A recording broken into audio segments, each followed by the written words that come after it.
La vie en Crimée occupée s'effondre et la Russie ne sait pas comment l'arrêter. Au cours des derniers mois et surtout ces dernières semaines, les forces ukrainiennes ont pilonné la péninsule de Crimée à longue portée dans un barrage constant de drones et de missiles qui ne fait que s'intensifier de jour en jour.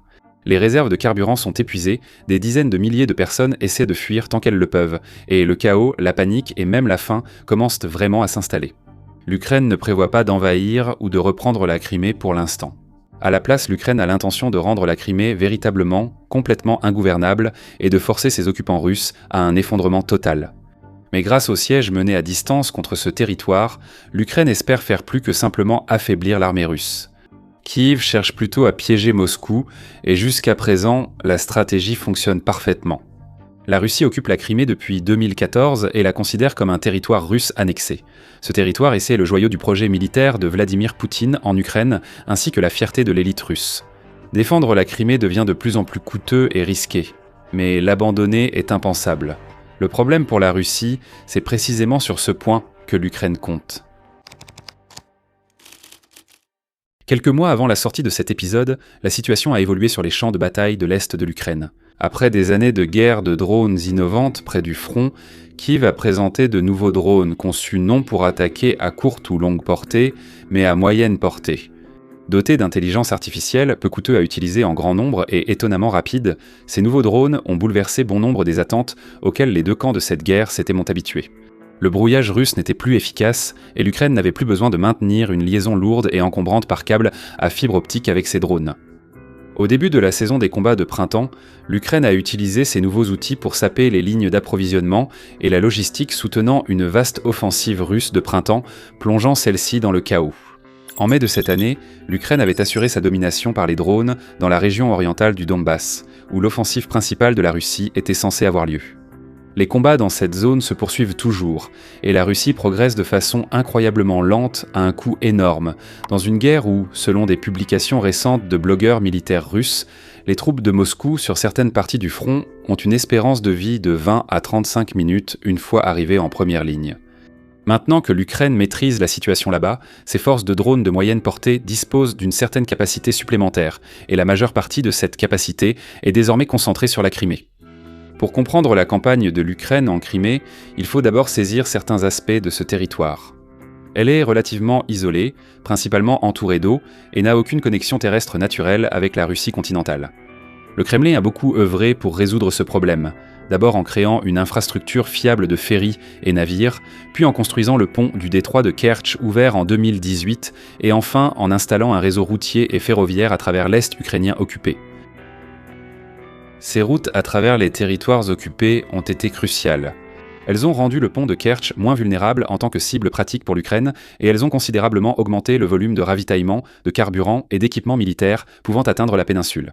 En raison de l'évolution de la guerre avant 2026, les ambitions russes en Crimée pourraient même se limiter à une mission de garde. La flotte de la mer Noire a dû quitter la zone à cause des drones maritimes ukrainiens, mais les lignes de front russes restaient solides. Les routes du territoire occupé étaient sûres et l'Ukraine manquait de main-d'œuvre et d'avantages pour attaquer directement la zone. Quand les drones ukrainiens de moyenne portée ont visé la Crimée, ils ont surtout ciblé la chaîne d'approvisionnement plutôt que le territoire. Ces routes à travers le territoire occupé, et en particulier une autoroute clé connue sous le nom de RR280, étaient bien à portée des drones ukrainiens. Les routes étaient de surveiller au strict minimum, avec des équipes mobiles de défense aérienne équipées de mitrailleuses et de quelques systèmes solaires avancés. L'Ukraine s'est alors tournée vers la RR280. Les observateurs open source rapportent que des centaines de camions de ravitaillement et de carburant ont été détruits le long de l'autoroute, et le total réel pourrait atteindre des milliers. L'Ukraine a ciblé avec diligence les convois de carburant, soutenant à la fois la défense militaire et l'infrastructure civile de la Crimée. Ils ont aussi visé les locomotives et les voitures ferrées. L'Ukraine cible désormais les ponts routiers et ferroviaires menant à la Crimée via une zone marécageuse.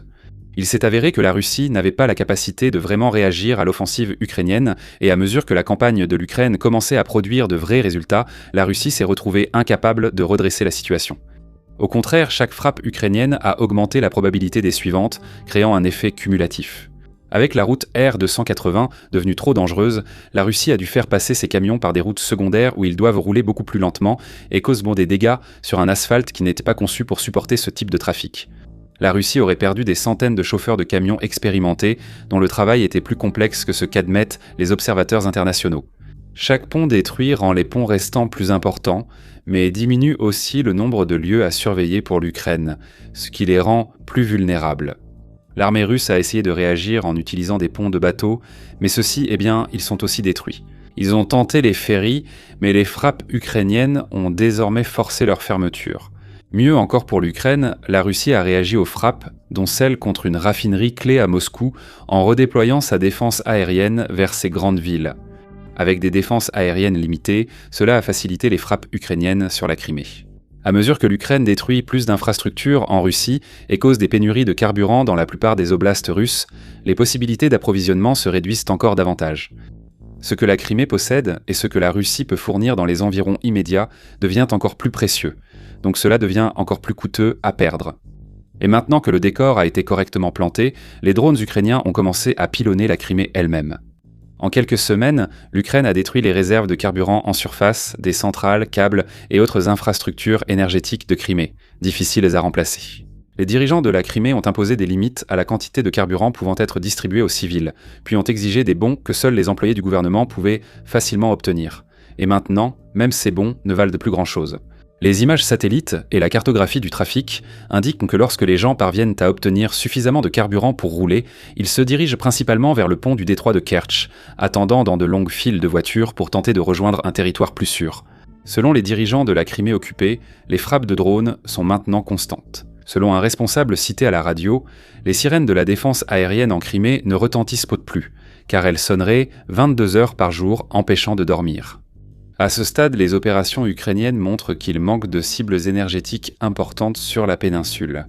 Ils poursuivent la pression en détruisant infrastructures hydrauliques et équipements de communication, tandis que les frappes ukrainiennes s'étendent vers le territoire russe proche. Sur le territoire russe voisin, la destruction des raffineries préparant le carburant pour la Crimée force camions et trains à prendre des routes plus longues, lentes et exposées, les exposant à devenir les prochaines cibles. À chaque étape de cette campagne, les tactiques de drones de l'Ukraine reviennent à un principe simple mais inévitable, raréfier les ressources adverses.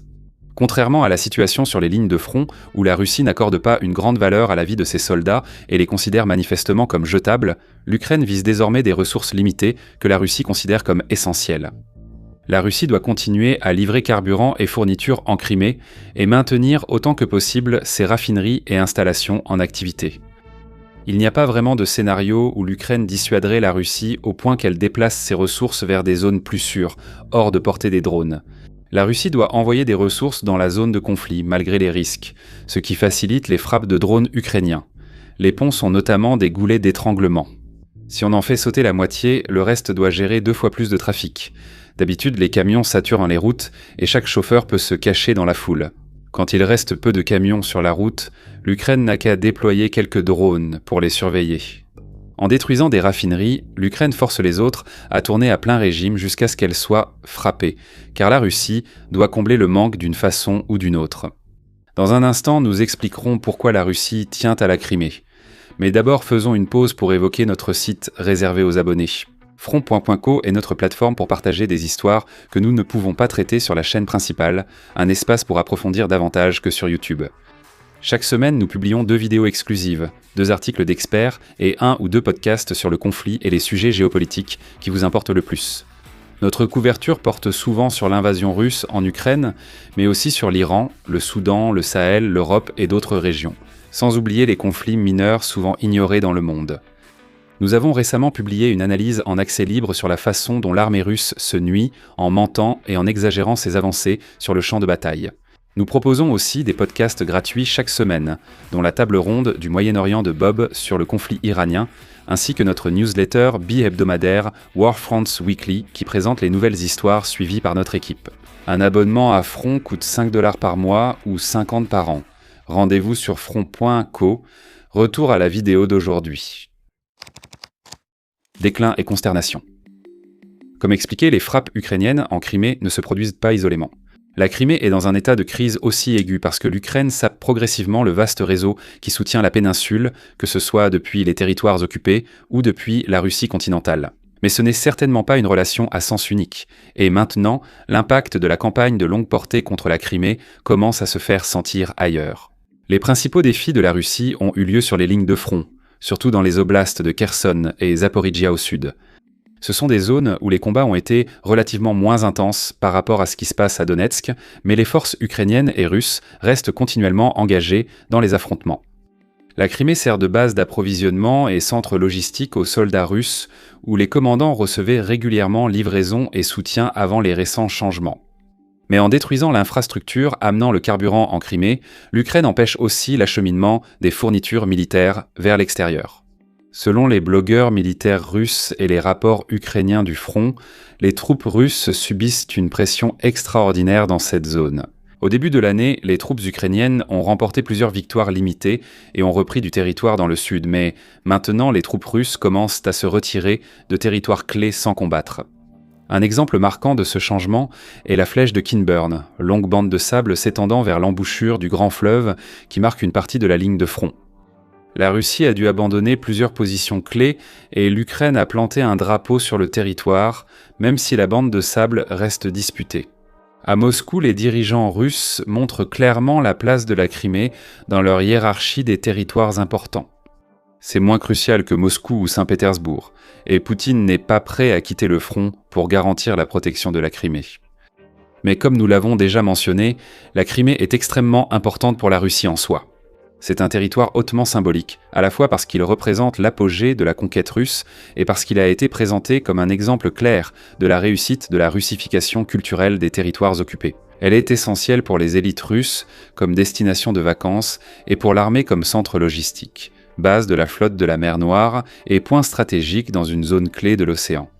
Pire encore, Moscou a investi d'énormes sommes pour remodeler le territoire à l'image de la Russie, le relier à elle et accroître sa valeur et son importance perçue par le peuple russe.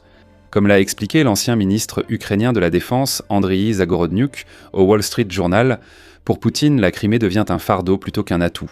C'était son acquisition phare, et il est incapable d'exercer un contrôle. Pour toutes ces raisons, la Russie ne peut éviter de défendre la Crimée, mais c'est justement le piège ukrainien évoqué plus tôt. L'Ukraine peut continuer à frapper la péninsule à faible coût, surtout lors d'opérations à longue portée sans risque immédiat pour ses soldats. La Russie doit poursuivre le déploiement de défense aérienne, de carburant, de soldats et de fournitures en Crimée en utilisant tous les moyens, y compris remplacer camions, ferries et ponts. Abandonner la Crimée est impensable. Ce serait un aveu de défaite que Poutine ne pourrait cacher et qui mettrait probablement fin à son opération militaire. La seule option est de continuer à déverser des ressources sur ce territoire dans l'espoir que quelque chose change du côté ukrainien. Pour l'instant, cependant, il n'y a tout simplement aucun signe que l'Ukraine commencerait à ralentir. Nous rappelons qu'une opération terrestre ukrainienne pour reprendre la Crimée reste très improbable à court terme. L'Ukraine rencontre des obstacles stratégiques et tactiques rendant une offensive quasi impossible. De graves pénuries de main-d'œuvre, un vaste territoire entre la Crimée et les lignes de front, et la destruction des ponts par l'Ukraine qui l'obligerait à tenter un débarquement amphibie très risqué. Pour l'instant, l'Ukraine n'a pas à reprendre la Crimée, et le piège des ressources tendu à la Russie pourrait être plus avantageux sur le long terme. Après tout, si l'Ukraine maintient la pression et continue de faire saigner la Russie, alors une éventuelle opération pour reprendre la Crimée ne fera que devenir de plus en plus facile. L'Ukraine pourrait toutefois viser prochainement une victoire symbolique importante. La destruction définitive du pont du détroit de Kertch. L'Ukraine a récemment accru la pression sur le pont avec de nombreux drones, obligeant les défenseurs à rester vigilants, mais ce n'était pas une cible prioritaire pour de bonnes raisons. Des responsables ukrainiens affirment que le pont est fragilisé depuis un moment, expliquant la restriction russe sur le transport de charges lourdes, notamment le carburant. En détruisant les autres ponts et mécanismes de transfert de carburant, l'Ukraine crée le même goulot d'étranglement critique pour la Russie qu'ailleurs. Bientôt, la Russie devra soit acheminer du carburant par le pont endommagé, soit ne plus en fournir à la Crimée.